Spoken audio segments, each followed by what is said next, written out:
the new Scouts.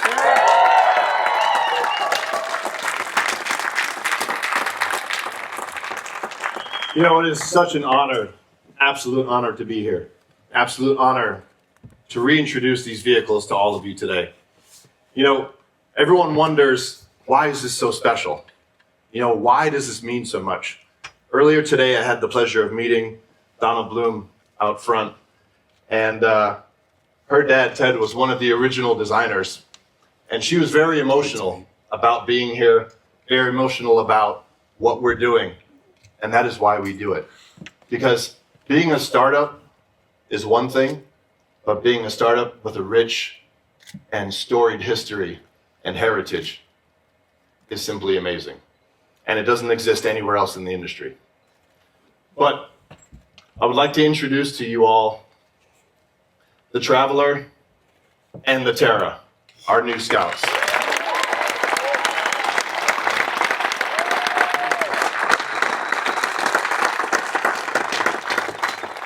And we wanted to pull from that heritage and that history when we chose the names, even when we chose the colors, which I'll get to a little bit later. But even the way we show the name on the vehicle, you know, proudly debossed underneath the Scout logo on the back of both of them. First on the Traveler, as you see, and then next on the Terra, as you'll see in the next image. We wanted to make sure that the name was proudly displayed amongst the design, and that we really created something that pulled from the heritage and felt special. But from a design perspective, what do we mean when we create a Scout? We wanted to create something that was versatile, a versatile multi-tool, in fact. But we wanted to create something that was also a bold icon that really would stand out in the marketplace, because it needs to have that presence on the road. And then lastly, we wanted to create something that was a helpful companion, because our vehicles should enable all of your activities and make them easier, faster, lighter. That's the whole point of a Scout. And we want to make sure that when we do that, we focus on the vehicles, their proportions, and how you make them bold.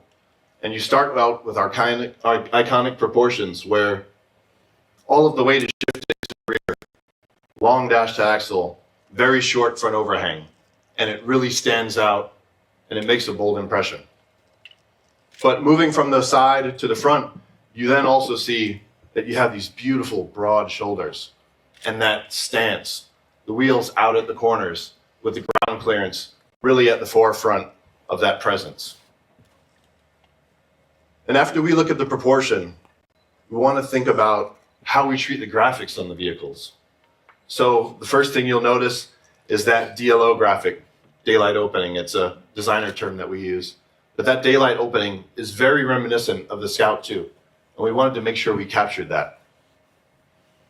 Contrasting that with the shoulder, that softness comes from the Scout 80, the beautiful form language. But then the graphics on the front, both front and rear, these front mast and the rear mast, are the proudest points of the vehicle, both coming and going. And the only thing that sticks out further than them are the bumpers that are meant for protection. As we move around the vehicle, we want to make sure that we look at all of those elements. For example, starting with a DRL, this is very clean horizontal line that runs around the vehicle, almost like the equator runs around the Earth, really cementing the vehicle and making it feel planted. We even put the Scout logo off to the right because it's signed like a piece of art. This is our artwork as designers. And as we look at the vehicle and the form language, we move around to the side. We wanted to make sure that we captured that proportion and that it stood out in the crowd. If you look along the body side of the Traveler, you can see all of the focus is shifted rearward. There's only one single line at the bottom, and that really prevents the weight and it really pulls the vehicle forward. That form language, the softness in the shoulders, all of that resolves in the rear.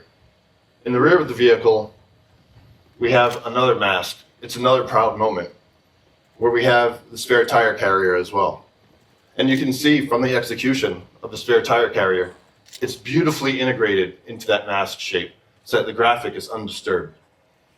But the treatment of the surfacing is tactile, it's mechanical, and it really feels like a bold statement.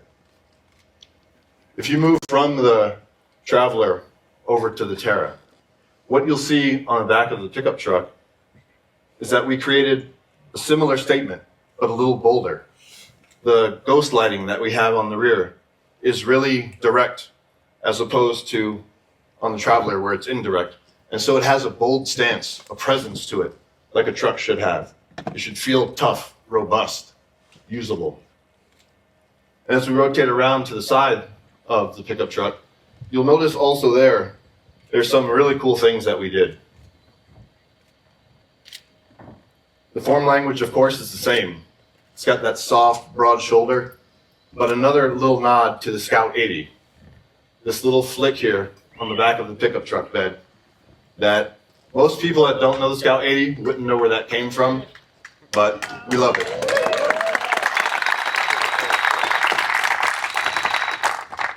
And we wanted to make sure that all of that essence from the historical vehicles was captured in a meaningful way.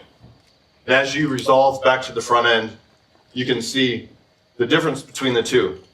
Although they are the same through the mast and the central area, the truck has a very tougher hood. The form language is slightly different, and even the bumper treatment is slightly different to create those unique personalities between the two vehicles. But as you move through all of the details, you can see that we wanted to focus on that functional, tactile representation of design. Making sure that even with the lighting elements, that they felt like mechanical elements, inspired by binoculars, in fact, and you'll see some of those later on today. But that DRL, the way it travels through, disappears at the end of the mast and reappears in the body, is a nod to where the side markers are on the old Scouts. You know, really picking up that character, but treating it in a new and fresh way. And looking through all of the other details, you can see that we focused on making something that felt special. Even the tow hooks here, for example, on the front. Scott is an avid climber, so we made sure that the hole in the hook would fit a climbing rope to make sure that people could really use it the way it was meant to.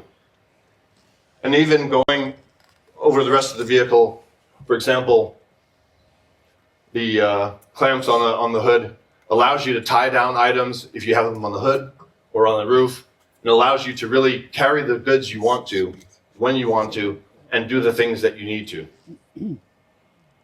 Looking at the pickup truck as well, as you see on the screen, we've got that side step with the grab handle, so easy access into the bed from the side, not only from the front.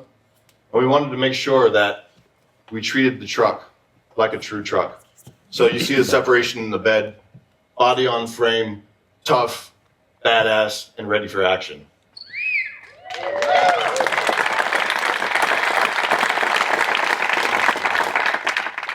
And the full 5.5-foot bed is ready for anything you want to put in it. We wanted to make sure that customers could use it, haul their goods, hang out with their friends, have a good time, do the things that they enjoy the most with something that is truly usable and functional.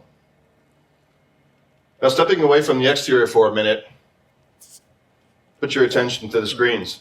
On the interior side, we wanted to create something that was iconic as well, something that was bold. So what we did was look at the heritage as well. And the Scout 2 had this beautiful brow, very simple and clean with a deep undercut. We wanted to capture that width and have two simple lines, the upper and lower, that capture the screens in the middle.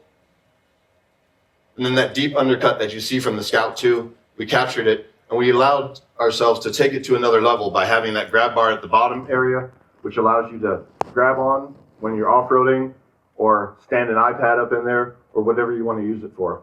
But it really organizes space and allows you to see the technology in a very clean and clear way. And if you look at this image as it's zoomed out, you can see it's a very clean and simple interior. The materials really come through. The shapes, come through. What you'll also notice is that there are buttons in there.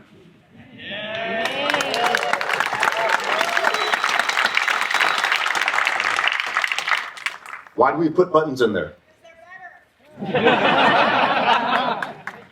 Because people don't want to adjust their volume on the screen. And they also don't want to adjust their temperature on the screen. So the easy things that you want to do, adjust your temperature, turn the radio down, whatever you want to do, it's right there in hardware at your fingertips. And we created a beautiful combination between the technology in the screens and the hardware in front of you. But we've treated them in a very tactile and mechanical way. So you even see the knobs on the steering wheel are beefy, tough, ready for action. The console as well. We took the liberty of pushing further than anyone would expect. And on the console, we did some cool things.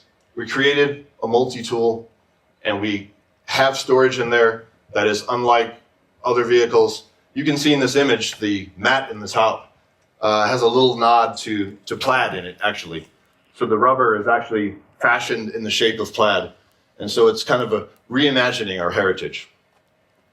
And just to close up on the buttons again, to show you how tactile and functional they feel, there's that one bank of buttons in the center for the HVAC controls. The overhead as well has one bank of buttons for the off-road controls. And we even put a manual compass in there. Because why not? And it's more fun.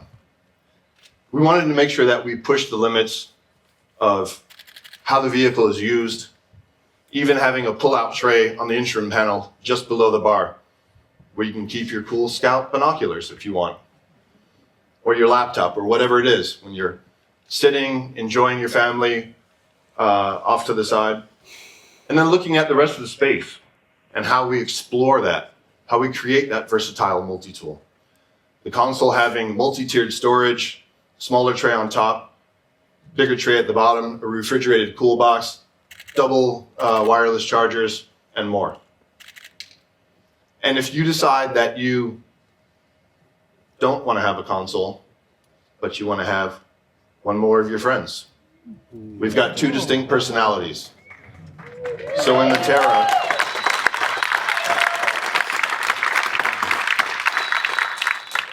Terra, we offer, actually in both we will offer, but it's shown in the Terra today, a bench seat. And not what you would expect in a work truck, in a base truck that no one wants to buy, but one that has great equipment, amazing technology, and the bench seat as an option. Because if you want to have more friends, you should be able to have more friends. And if you're a dog lover, it's going to be your dog's favorite seat.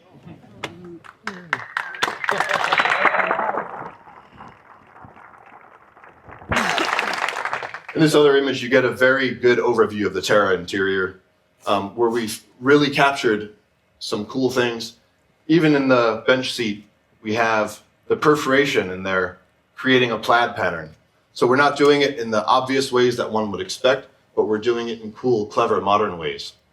Thinking of the heritage, respecting it, and pulling from that to create something new and fresh. Even thinking of the way you experience the vehicle at night. When the sun goes down, making sure that the warmth from the lighting inside can glow in the space, just like a campfire lights up the circle around you and your friends. Thinking of all of those elements, and especially from the color and material side, as I mentioned, looking at heritage reimagined, looking at expressive color, for example, as you can see here, and authenticity in materials, pushing the limits on what is acceptable in the automotive industry. We start with the exterior. Even the colors on these two vehicles are inspired by the first Scout ever made, the Scout 80, which was blue. We made it a little more modern, matte finish, of course, because it looks cool. And we wanted to keep that hue. And then the Traveler, inspired by the last Scout ever made. And that was Tahitian red. So a play on that, pulling that color through, and you can see the resemblance between them. It's something that our team had so much fun with. I mean, we were out in the parking lot today, and Eileen was given the an original paint booklet from Scout, and she couldn't have been more excited. These are the things that are so meaningful to us as a design team, because with such a rich history, with so much to talk about, why would we abandon that? On the interior, we looked at different color schemes. This one, clay, for example.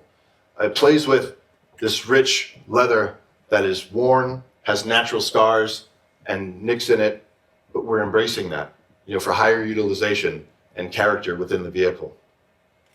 And then looking on the other side at the Terra, capturing this canyon theme and using something like hempwood on the instrument panel and the doors. That really pushes the limit. Hempwood is very sustainable, easily renewable, and actually the pieces that are coming off of that hempwood as scrap are used to power the machine that creates the parts. So it's 100% 360 degrees sustainable. So thinking about cool things like that aren't just sustainable for sustainability's sake, but something that is meaningful and really does something to people using it. And then the customer experience. We call it the community UX. As you can see in these images, you see lots of buttons. You saw the screens for a moment. You see the dial on the screen. We wanted to make sure that the community UX was a system that was easily usable. You can swap the interface back and forth between driver and passenger. So it allows you to have that experience no matter where you are in the vehicle. And that dial on the side of the screen, well, that's the volume knob for the passengers or the middle seat person, because the driver's volume control is right on the steering wheel. So really creating something that is a community experience for everyone in the vehicle. It's open, it's light, and it really cements the idea of the connection machine. Because at the end of the day, that's what we're doing. We're building a community, we're building a connection between ourselves, our customers, and everyone else out there. And the design part, that is, for us, magical, right? But of course, our engineering colleagues are here today, our development colleagues are here. They've done amazing things too to put function into the vehicle, and Scott's going to tell you about that. Awesome job.